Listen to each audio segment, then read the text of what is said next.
All right. Well, last week we talked about what the Bible tells us about money, and one of the things that kind of leads us to is this idea of borrowing money. And whenever we think about borrowing money, there is one scripture that jumps out. If you've never heard this before, you ever seen this scripture before? Proverbs.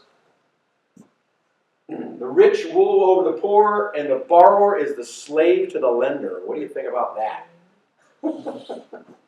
Thoughts? 30-year house payment. Yeah, 30 years. I never forget, we bought our first house. I think not to scare you here, Caleb, but this is good to think about this kind of stuff. I remember this was a long, long, long time ago, and the house was $79,000 back in. You couldn't buy a house today for $79,000, but $79,000, that's a lot of money, And it's like, well, it's okay. We'll pay it off. It'll take 30 years to pay this house off, and we got the note, and the mortgage lady came to our apartment. We're looking at the papers, and the payoff on that $79,000 house was $229,000. So I'm like, wait a minute, we're not paying $79,000 for this house. We're paying $229,000. And that was a lot of money back then. I mean, it was like, holy Toledo. That was a lot of, that's what interest does to you, right? And we can talk for hours and hours about interest. But I won't. It was a blessing, and we're going to talk a little bit about the concept of when is the right time to borrow and when is some bad times to borrow. And a house is a very specific thing. And we're actually going to just put a pin in that. We'll talk about that a little bit later. But when you sign up for that 30-year mortgage, you got some obligations now, right? It starts to change the way you think and the way, especially if you're young and you just maybe come out of college and you're thinking about a little bit of freedom. All of a sudden now, freedom's going to be a little more constrained. So is there truth to this idea that the borrower is the slave to the lender? Yeah. Yeah. I will share with that if you've ever been complete without debt, it does change your approach to how you make decisions, how you, I think you make clearer-eyed decisions than you do if you don't have debt. And I'm talking about like cumbersome debt, like heavy credit card debt and, car lease payments and, debt on things that don't appreciate in value, right? That kind of debt really piles up and it starts to change your mind. You start to make strange decisions based on the fact that it was debt. You're not making clear-eyed decisions, right? Where if you don't have debt, you can tell that jerk boss to take a hike, right? I mean, there's an example. I've seen people put up with things in their work environment they would never put up with in their normal life, but they have to because they're up to their eyeballs in debt. So they become, it starts to really guide and constrain your choices, and it starts to really, point you in directions that you may or may not want to go. Hey, let's turn to this Proverbs chapter 22, verse 7. Turn that in your Bibles if you would. We're going to look around this verse a little bit. Proverbs 22, 7.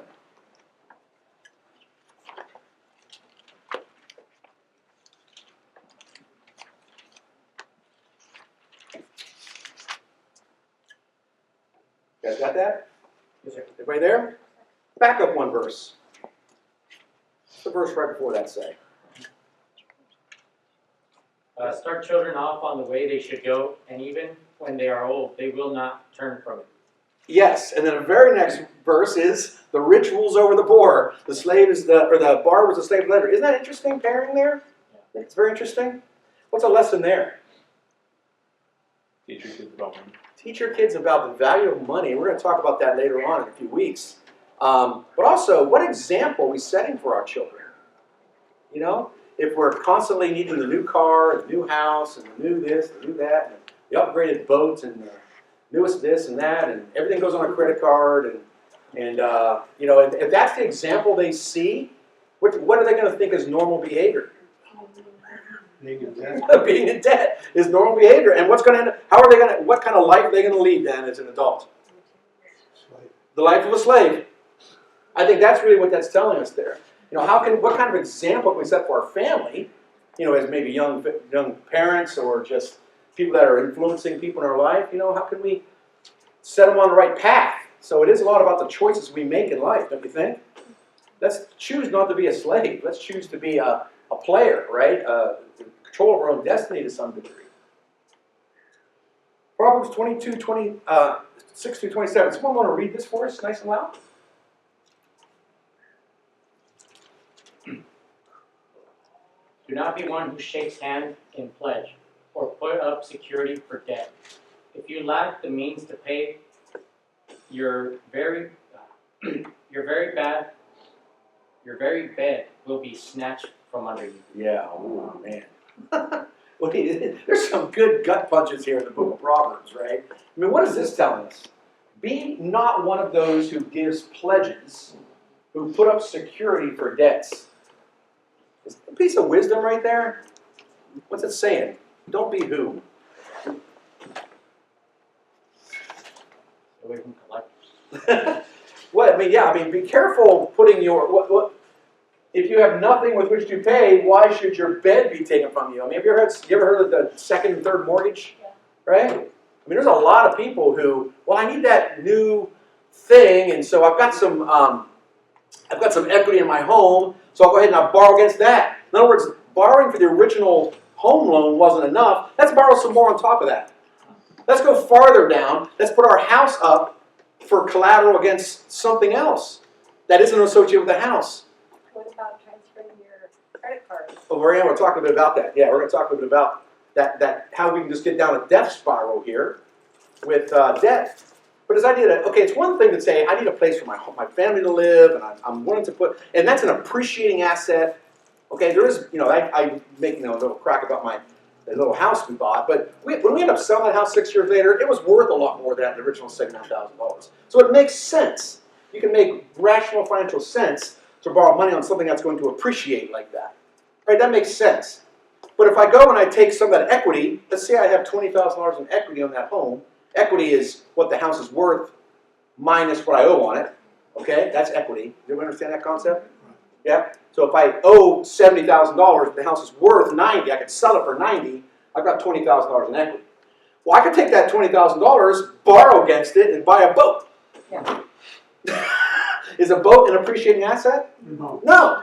So that boat's going to depreciate, and if I end up not being able to pay for the boat, what's going to happen?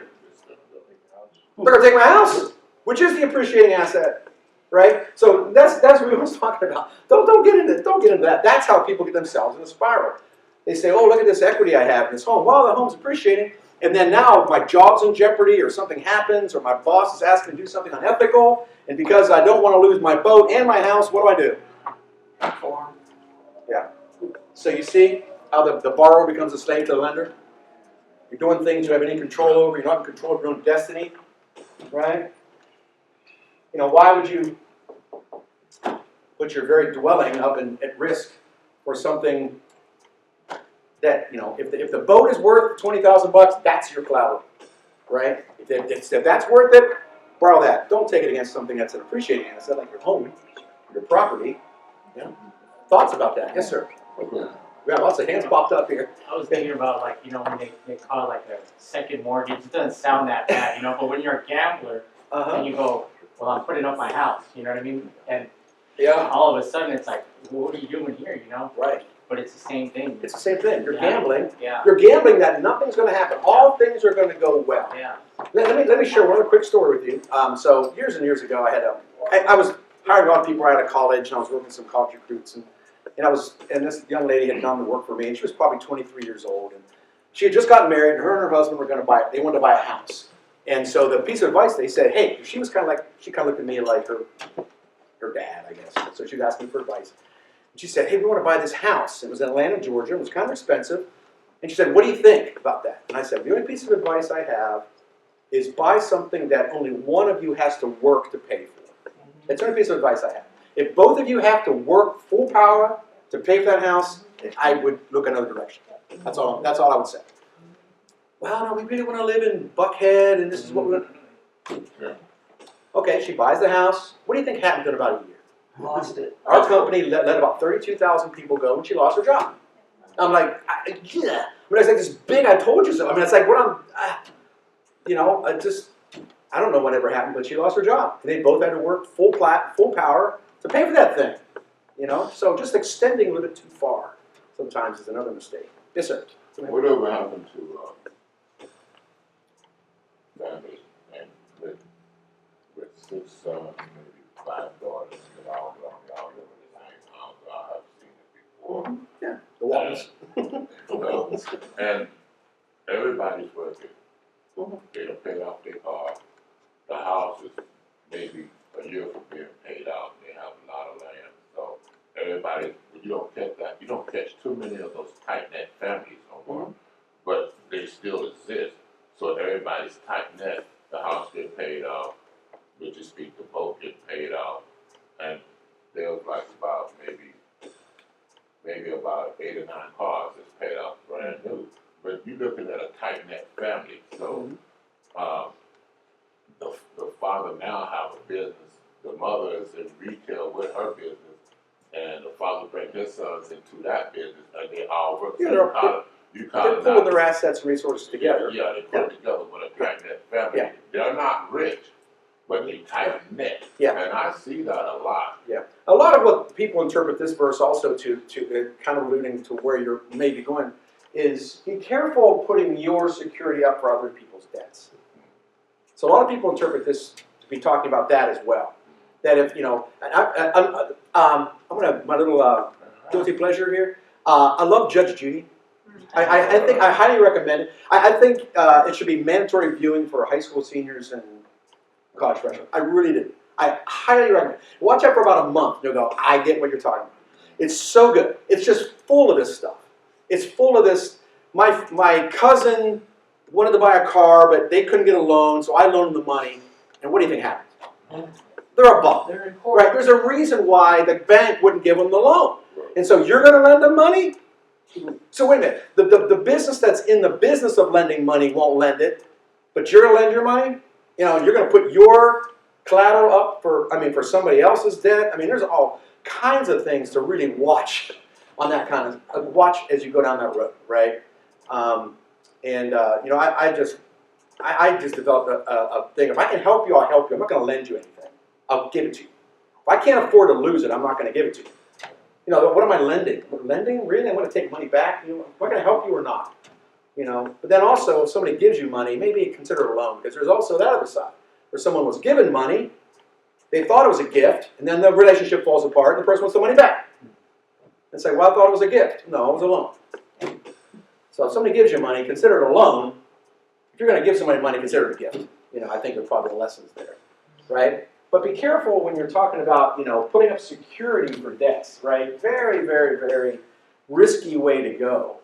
And because you can end up losing everything. I know what we're talking about here. The wicked borrows but does not pay back. But the righteous is generous and gives. Right? Great kind of a tip for us there to think about how we look at lending and borrowing. What are your thoughts about this? I think that if you're gonna lend something out, we shouldn't expect it. Yeah, is it really lending? If a friend or a brother or sister in Christ needs help, are we going to lend them money? The person who's down and under the luck, we're going to lend them something? I don't know. Let's help them. Let's figure out a way to help them get up on their feet. Now they're a slave to me because they owe me something. I'm not really sure that's the righteous way to go. I mean, you can have that, pray about it and see if it's the right thing to do, because God will direct you Yeah. in the right path. Yeah, exactly. Yeah, I think you're exactly right there. Think about prayer. Fill me with some discernment here on how to proceed. So yeah, what are thoughts? Sometimes it's okay to say no too.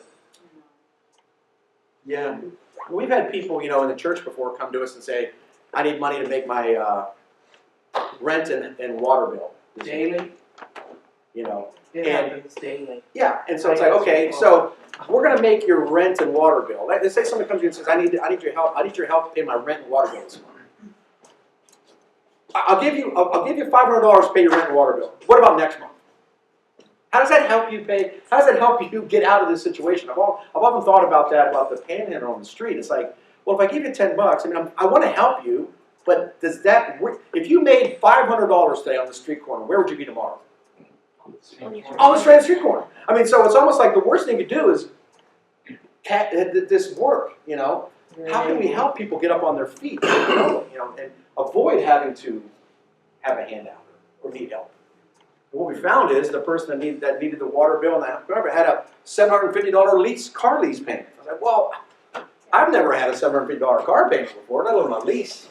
What are we doing? I mean, we're creating our own problem, right? And then you see how it just kind of spirals and spirals.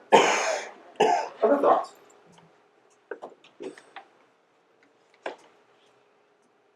Yes, sir. One of my employees, he co-signed for his son on a Camaro. And they both worked at our at the place I work at.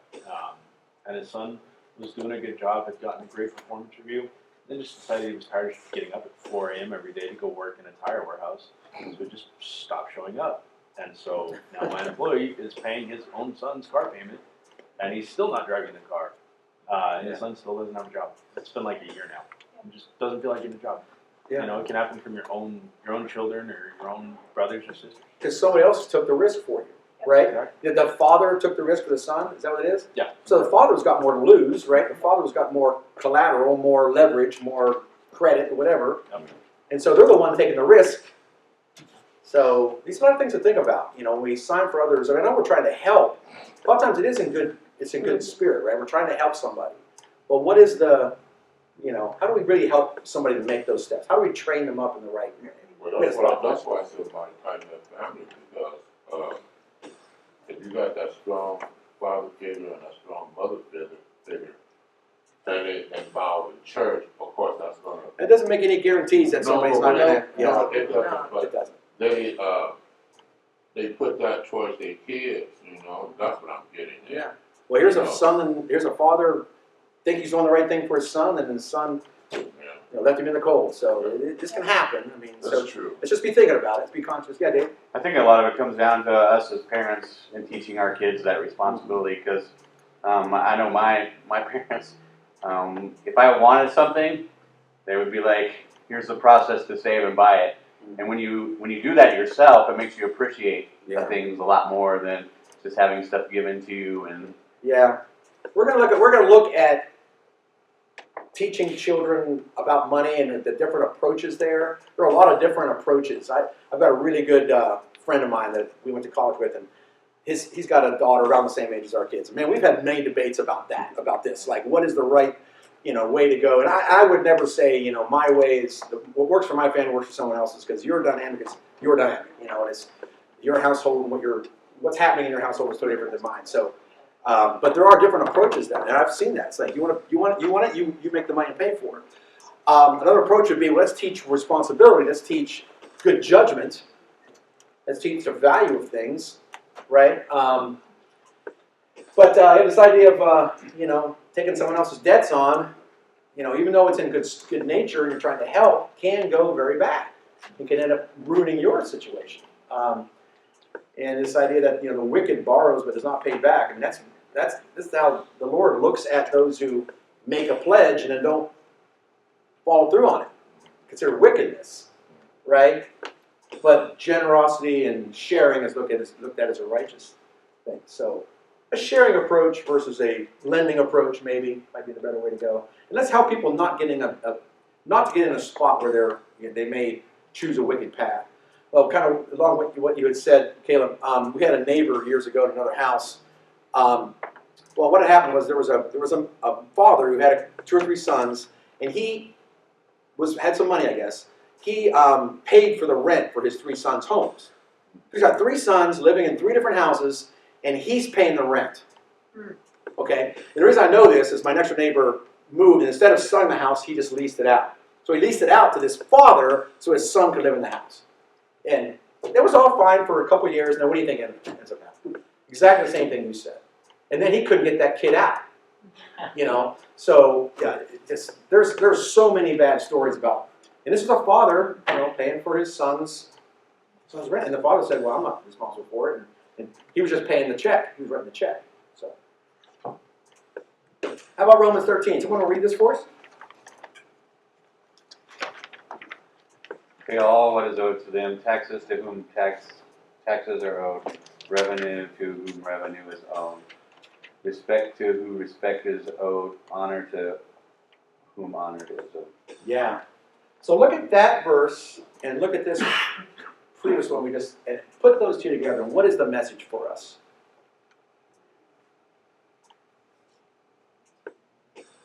Pay your obligations. Pay your obligations. You take on an obligation, you owe that thing. That's the message, right? Because who is the borrower that doesn't pay back? The wicked.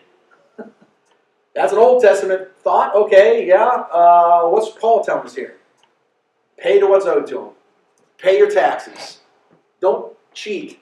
You know, if you take on a commitment, you earn the money, pay the tax on it. Right? You take the loan, pay it back. You know, you sign for somebody, you're on the hook. You know, that's so if you don't want to be on the hook, don't sign. Right? You don't want to pay the taxes, don't make the money. You know, it's one of the two. Right? I mean, that's what it's telling us, right? Pay to who what is owed. That's what's asking us. So now, if I don't want to be a slave to the lender, what are my choices here now? Don't borrow. Don't borrow. Unless you absolutely have to, right? Unless it's necessary. And I think there's a real concept we're going to look at here around this idea of a depreciating versus an appreciating asset. That's a little bit of a different thing. And housing is becoming so expensive now that we may have to borrow, you know. I'd love to open up. We've got lots of experience in the room and different levels, on home buying. What are some of the main thoughts you can think about? Because I may have to borrow money to buy a home. Unless anybody's running around with $300,000 or $400,000 in cash they can drop on a house, you're probably going to have to get a loan, right? So what are some of the things I should think about? What do you mean?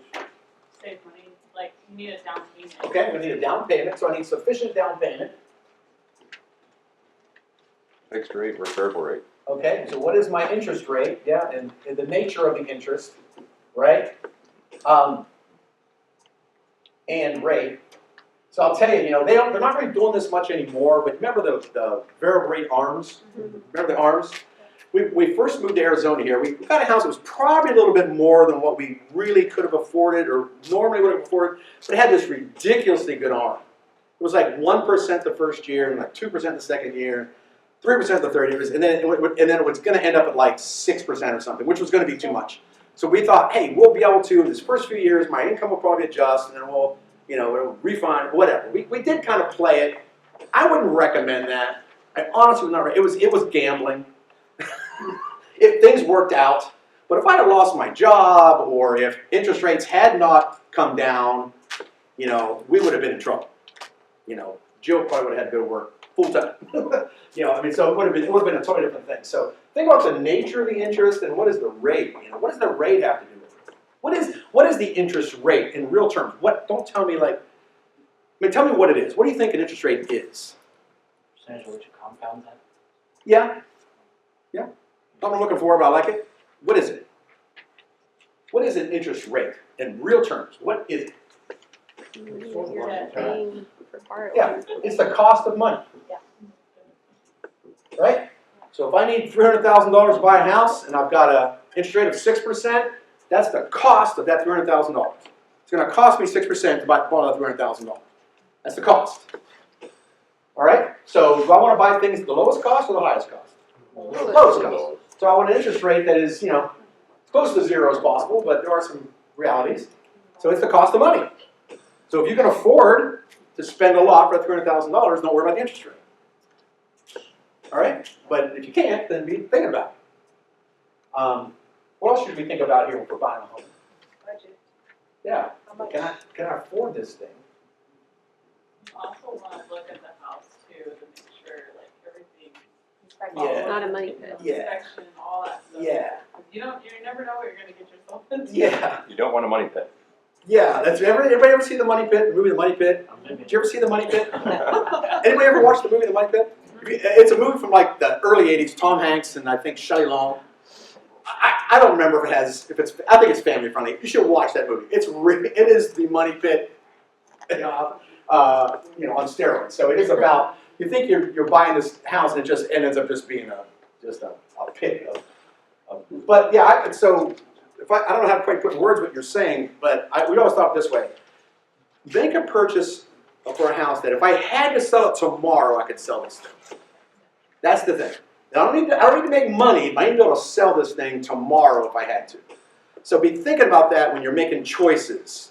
Like, is it backed up to a dumpster in the back of Safeway? You know, be thinking about that. You know, is it, I've seen it all the time, like, we'll go to Safeway, we'll drive around the back of it, there's these sticky dumpsters in the house, and I'm like, did anybody ever really realize they were building a house backed up to a grocery store? You know, anybody ever think about, you know, is that gonna affect your ability to sell this house? You know? Is that why they call them quick sell houses? Yeah. Is it on a corner? You know, I may or not want to be on a corner. You know, does it have something that may hinder me from being able to flip this quick if I had to? Something happened to my job or my family or my health. Could I sell this thing fast? Right? Not necessarily make money, but could I sell it? Yes, ma'am. I was gonna say location and what Yeah. restrictions are in the area, Yeah. Right. Anything that hurt the HOA. value, right? an HOA. Yeah. Just right. I mean, there's a lot of people that don't think about the cost of an HOA. I mean, you know, you think about, well, an HOA actually, what it does is it protects me from you. If Jim's my neighbor, it protects me from Jim, it protects Jim from me. But I got to pay for that, right? Yes, sir. Your time to pay it off. You got a 15-year, 30-year. I think most major companies, lenders don't do it anymore. I mean, they're all game for you to pay early, but make sure you can do early payments, things like that. Yeah, can you put something against the principal of a loan line to do that? Yes, Mark. I would say like debt to income. Okay, yeah, very nice. I mean, and I'm gonna split off right here. It's the side of the equation a lot of people don't think about when thinking about budgeting, but how does my income equate to the cost of this thing, right? So, debits, you know, liabilities. Insurance. Yeah, insurance. What's gonna cost me to insure this thing? Taxes. Sorry, Caleb, let me just scare you. You know, it was funny when again we were buying this new house and we were young and we didn't know what we were doing. We're like, okay, I gotta buy a house, and we had an exterminate. It was a spec home, so it was brand new. Nobody's ever lived in it before. The builder built the spec home, and so I thought we got a decent deal on it. And my parents had said, hey, you know, you should have the house sprayed for, you know, insects before you move in. Just make sure and spray it, you know. And this is up in a fairly new development in Peoria at the time, and so. We had and we had some friends that helped us move in, so everything's ready to move in. And the exterminator was spraying outside. This is a spec home, brand new house. He comes up to me and says, "Just want you to know, you got termites." I'm like, "Are you kidding me?" He goes, "No, there's tunnels on the north side of town." I'm like, "You gotta be kidding me!" Brand new house had termite tunnels on. And so anyway, so we had some friends, and one of the ladies there that was with us, she goes, "Welcome to the world of homeownership." Those words have rung in my ears ever since then. You know. Have you counted the cost, basically? Have you counted the cost? Yeah, Jim. Utilities? Yeah. There you go. There's all kinds. I don't know if you guys can all see all this being written here, but You also want to have an extra savings. Too, yes. Because like you might run into your AC might go out, or you know something might go out that's just really pricey. You gotta have that. Yeah. And we're gonna put this. Say, do you have an emergency fund? How much do you think an emergency fund should be? Any thoughts about that? 3 months. I've heard 3 months. That's a little scary I'd to say a me. year worth of income. Yeah, a year's worth of income's probably. I'm in with you on that. Or if something were to happen to the job, some major thing come along you can't predict. You know, do you have enough baked in there that you can ride it out? And you're not going to do some rash, you know, irrational, you know, risky thing because you don't have the cash. And for what it's worth, you know, it's worth what you just paid for to be here. But if I didn't have a year's worth of income set aside, I probably wouldn't go into this. Yeah. I mean, 6 months. Dave Ramsey says 3, and I think 6 is like the second. His first baby step, I think, is $1,000. 36 months is what he recommends. Yeah. Isn't $1,000 his first baby That's step? his baby. First baby first step, yeah. $1,000 in 1,000. 3 months. And then 36 months once you get 36 months. Yeah. So, But I think we have to look at that too. Like some people will say, I need a year's worth of income to pay for my Netflix and my phone bill and my internet. But when it comes down to it, you don't need those things. What do you Right. need whenever you lose your job? That's the amount that you need to save. Right. Yeah, exactly right. I mean, if I should have that stuff budgeted. Right. Right. If you want Netflix and you can have it, and your income can support that, do it. You know, if you're gonna eat out, you know, every weekend for, you know, eat out after church, or budget that. If you can do that, God bless you and knock yourself out. Love it, right? But I wouldn't. That's not what your emergency fund's for. Right. Emergency fund is for an emergency. And my water bill due is not an emergency, right?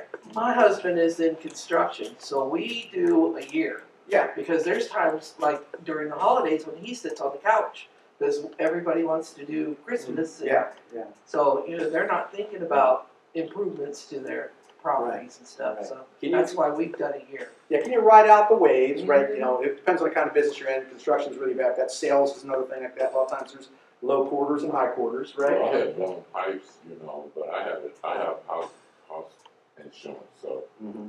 the construction people came in right away Yeah. and fixed the pipes, so. Yeah. Well, there's man, we could have conversations for days about, well, we'll talk about insurance after a bit, but about, should I pay to insure something that I could pay for anyway? See, here's the thing. I was buying some little thing at Best Buy one day. It was like $8 or something. Cord. And the lady says, check out, what insurance? What? It was like $2. I'm like, who would say yes to this? It's like, so I just took the thing that cost $8 and made it $10? I mean, why would I do that? If this cord goes bad, I'll buy another cord. It's $8. Why? But there's a lot of people who think about insurance that way, who insure things that they could pay off. You know what I'm saying? It just kind of, it's like insurance for your glasses. If my glasses break, I'll buy another pair of glasses. If I can't buy another pair of glasses, we got a problem. And that's why you need the emergency fund to go to cover stuff like that. So anyway, we kind of got off the debt line. But you see how people get themselves into trouble. We're not thinking about what the money is for. How about James 4? Someone to read this for us? Get out of the way. Read that for us, nice and strong, please. Come now, you who say, today or tomorrow we will go into such and such a town and spend a year there and trade and make a profit. Yet you do not know what tomorrow will bring. What is your life? For you are a mist that appears for a little time and then vanishes. Right. That kind of sums up everything we've just been talking about for 10 minutes, doesn't it? Yeah. You can't predict tomorrow, right? Don't count on the interest rates coming down. Don't count on your job being there. Don't count, I had wrestled with this idea years ago about, I'll leave the corporate world and maybe go into private business. And I thought, well, maybe I shouldn't do that because there's no guarantee of that money. Then I thought, well, there's no guarantee my company's going to write me a check. I get paid for the time I'm working right now, but there's no guarantee about 2 weeks from now, 3 weeks from now. There's no guarantees in life, right? So think about it when you're making these plans that are these long-term things that we can't predict it. Let's think about reality, which is right here and right now in a lot of ways. So some questions for us to consider. After all that, is borrowing money a sin? No. Depends on. Did anything anywhere say that borrowing money was a sin? No, didn't say that. What did it say? Pay back. Pay it back. If you're going to borrow it, pay it back. Bad idea. Be careful. Be careful. That's what it's saying. Just be careful. Be thoughtful. Be thoughtful about it. Slow down. Can't Be afford thought- it, don't do it. You can't afford it, don't do it. You're going to hook yourself to a wagon that you may or may not want to hook to. It's okay. Hook yourself to some wagons, but Drag you down the street. yeah, be careful, right? So it never said it was a sin, but there's some good approaches and some bad approaches and some dangerous approaches, right? That's really what it's telling us. So be thoughtful, be careful, right? Slow down. It's serious. What are our motives for buying? What are some good motives for borrowing? Excuse me. What are some good motives? Are there good motives? Maybe credit. I don't know. I need to find shelter for my family, right? So I need to get out of here, and it's dangerous here. I need to move to a safer place, so I need to borrow some money to make that happen. Can I pay it back? Do I have it budgeted, right? Is it a good choice here? Do I have sufficient down payment? Do I get myself in a decent situation, right? How long am I going to have to pay this off? What did I hear that they were floating on? Is it a 50-year loan? 6 years Is it- old. 50-year mortgage. It was something beyond 30. Was it 50? Yeah. It was a 50-year 50. mortgage.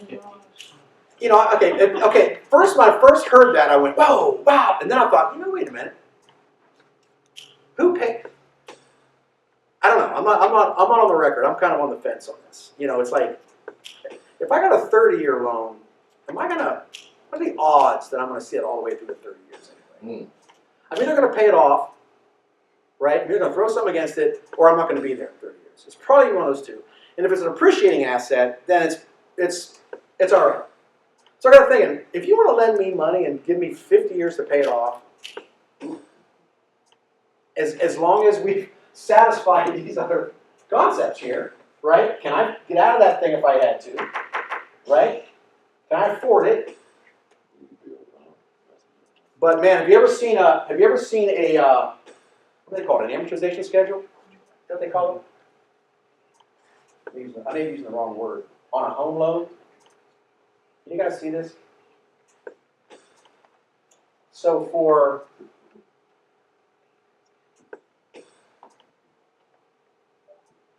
let's say this is 30 years. And this is actually the principal. That first year, do you know how much money goes to the principal? Just about nothing. And it just moves like, it goes like this basically. Right? So that first 10 years, I've been paying pure interest. I haven't been paying anything against the principal. Right? The longer I go, if I hang on to that thing out here 20 years, now my payment's actually whacking against the principal, and it's making sense now. But early on, if I sold the thing at 10 years, I just pretty much paid everything interest. I just paid interest. That's the bank saying, I want to make sure I get my interest first, because you might get out of here. They know I'm not going to stay there 30 years. Right? So that 50-year mark just makes that worse. But as long as the thing appreciates, I'm probably not. I'm just not giving any professional advice. That's just my 2 cents. Like, if I throw something against the principal and get this thing down, I might get a decent interest rate. But anyway, what are your motives for borrowing? Right? Are you using? Is this just for greed and for materialism, or are the motives right? Can I repay this loan? We've talked about that. What about credit cards?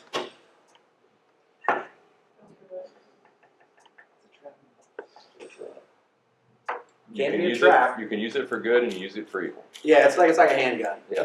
If you've got the money to use them, then they're good. If you don't have the money to use them, then they're bad. Yeah, it could be used for bad. Because we get all kinds of money back, but can you pay it off? Yeah. Yeah.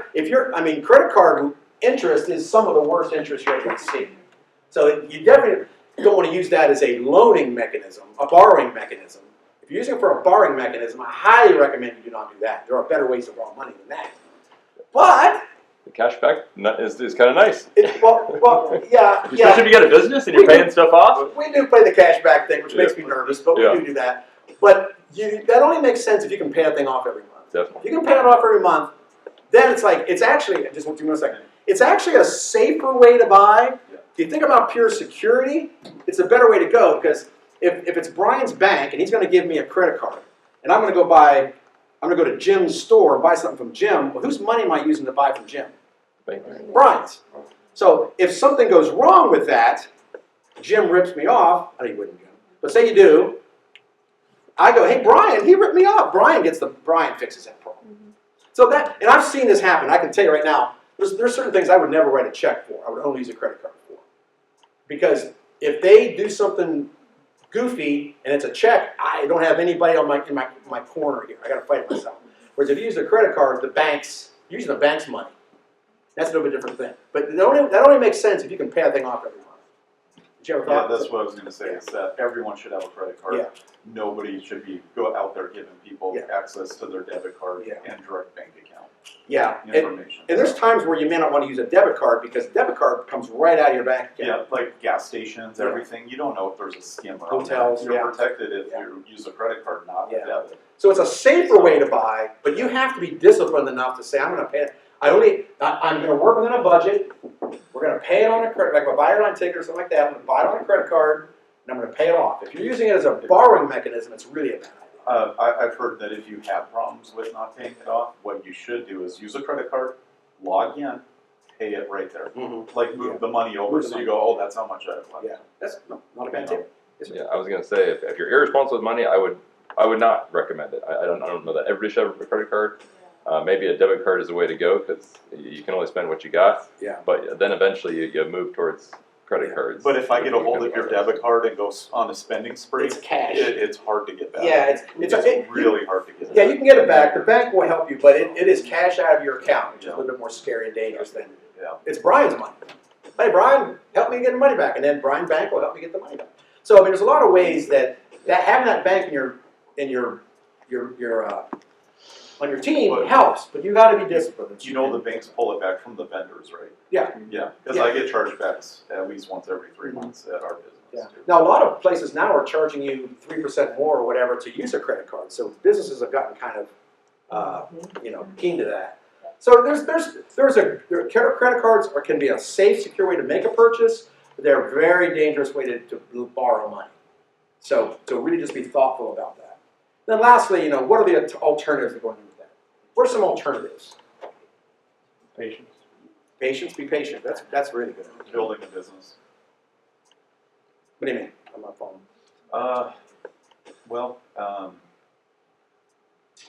For example, like we earlier this year we bought a new cooker. It was a $21,000 cooker. I didn't put it. I mean, I did pay it in cash, but if I didn't have the cash, it would have been well worth it because now that I have this cooker, it has 2 belts instead of 1, so I can actually have 2 people do the job better than when I used to have 3. So now my cash flow would have been, actually saves me more money every month on labor, even if I had to buy that on payments. Yeah, we put that in the. That's not an alternative, but I would put that in the utility. I put that in the utility category. What's the usefulness of this thing? Is this thing gonna generate income for me? And businesses do that all the time, right? They'll borrow money to buy a piece of equipment that will generate income. But what are some alternatives to going into debt? As opposed to not borrowing the money, what's an alternative?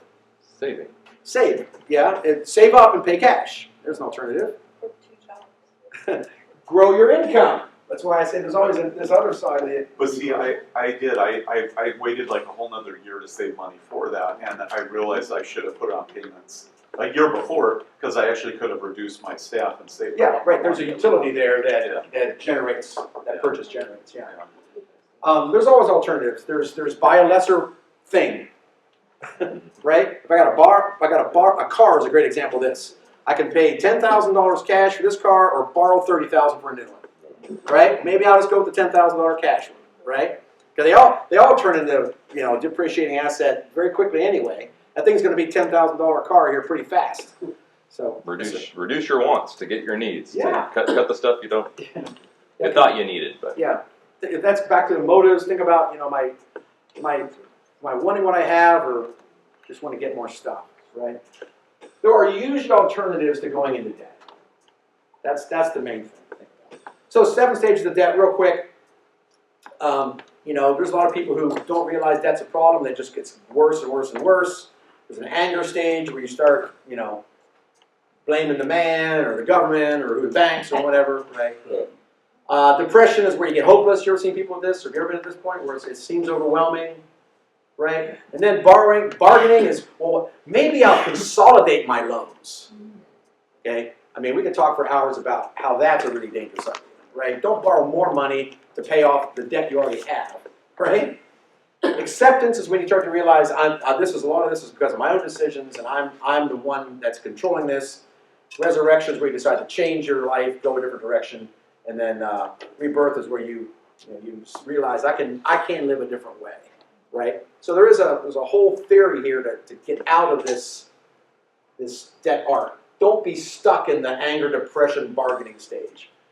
Try and get to the acceptance stage as quick as you can. That's really what that's saying. Thoughts to wrap us up? That went quick. Yes, sir. I have an employee of mine. I drive a 2010 Toyota Camry. Not a super nice car. Yeah, you can get 10 more years out of that car. Exactly. But I have one of my drivers. I'm his boss, and he pulled up right next to me. He was like, "Hey, Caleb, check out my new truck." And it's a 2025 Toyota Tacoma. And this happened like 7 months ago. And at the time, we weren't concerned with overtime, right? We were making a bunch of sales. And we were working a lot of hours. Yeah, all of a sudden, my boss's bosses come down and they're like, "Hey, why is this employee doing 90+ hours a week?" So we cut it from 90 to more like 60, and all of a sudden he's getting dropped off by his wife in a different car. And I'm like, hey, what happened to your Tacoma? I lost it. He was using overtime to pay for that He car. was using overtime to pay for his car and not seeing his family. He was working 80, 90 hours a week. Yeah. I mean, just killing himself working, never seeing his family, just to make ends meet with that 2025 Tacoma. Yeah. You know, it's just not worth it. I'd Yeah. rather have my 20. That within a few years, it'll be worth the same as your Camry. Exactly. Yeah, Yeah, that's. I mean, as an example, just not counting the cost, or not only the cost of the thing, but what it costs to pay for the thing. Like, how much work do I have to do to actually pay for this? What do I have to give up to pay for it? I mean, there's a huge cost to be counted here. Got to wrap it up. Yes, ma'am. I think it is still that if you have something that's taken away from you, that goes against your credit. It'll change you. Yeah, that's for sure. Oh, that's for sure. Yeah, it'll affect your credit. But the thing about credit, you only need good credit if you plan on borrowing money. Yeah. FYI. But like a repo Yeah. or Yeah. loss of a house, Yeah. that actually hurts you in the long Yeah. run. Let's wrap up. The last thing we'll leave with on the way out the door is, don't borrow money for depreciating assets, vacations, cars, boats. Don't borrow money for that. You're going to borrow for an appreciating asset, home, property. That makes financial sense. But borrowing money for something that isn't worth what you just are still paying for it is a really, really bad way to go. Yes, sir. I was gonna say, can't you use like stocks and bonds and ETFs as collateral and just use that instead? You can use anything as collateral. So they wouldn't take those- away from your house. I wouldn't use anything that's like cash, like a bond or a mutual fund. I wouldn't use that as collateral. That just me. Yeah. Because that's like using your bank account as collateral. Right. I wouldn't do that. Well, thank you all very, very much. So next week we are going to get into giving and sharing. So out of the borrowing into the sharing. All right. Thank you all very, very much. Great. Appreciate the conversation, folks. We'll see you next week.